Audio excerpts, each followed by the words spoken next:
Hello, it's Maiysha, lifestyle editor at theGrio and host of our podcast, Writing Black. These are holiday reads that I think will make great gifts this season. When you give somebody a book of poems or a book of essays, they're the kind of thing that can sit comfortably on their coffee table, but they're also the kind of thing that they can just read one at a time at their leisure without feeling like they have to get totally invested into a long narrative. So, these are my recommendations.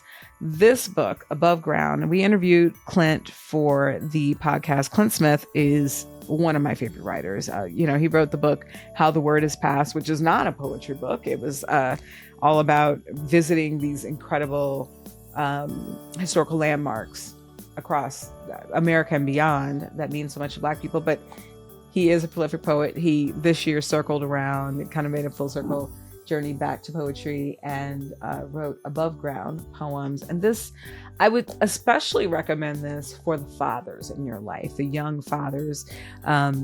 You really get a sense of him as a parent, as a husband, and the revelations that he has about raising children. It's one of the most beautiful books I read this year. Warsan Shire, came into a lot of people's consciousness in 2016, when Beyonce put out Lemonade. She referenced a lot of Shire's poetry. This year, she put out the book, Bless the Daughter Raised by a Voice in Her Head. And this is a beautiful book. And again, it is 7 years past Lemonade, but this book, I think there's some eternal, really beautiful things that are said in this book. Her poetry is just really gorgeous. Again, I just hugged the book. That's always a sign.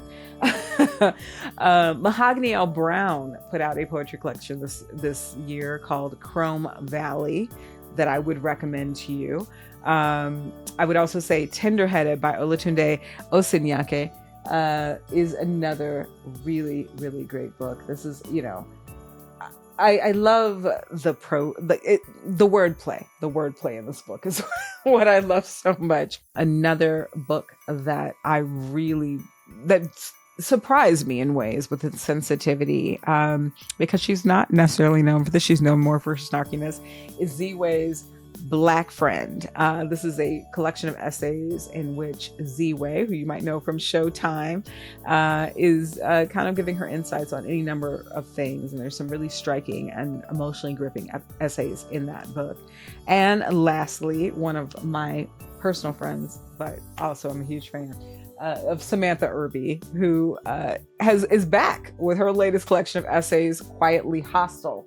If you are familiar with Samantha Irby's work, and the reason I love Samantha is because I think, again, there's a book for everyone, and Samantha is quirky and irreverent and definitely an oversharer. But if you love that, I mean, what's so great about her books is that she's so deeply human.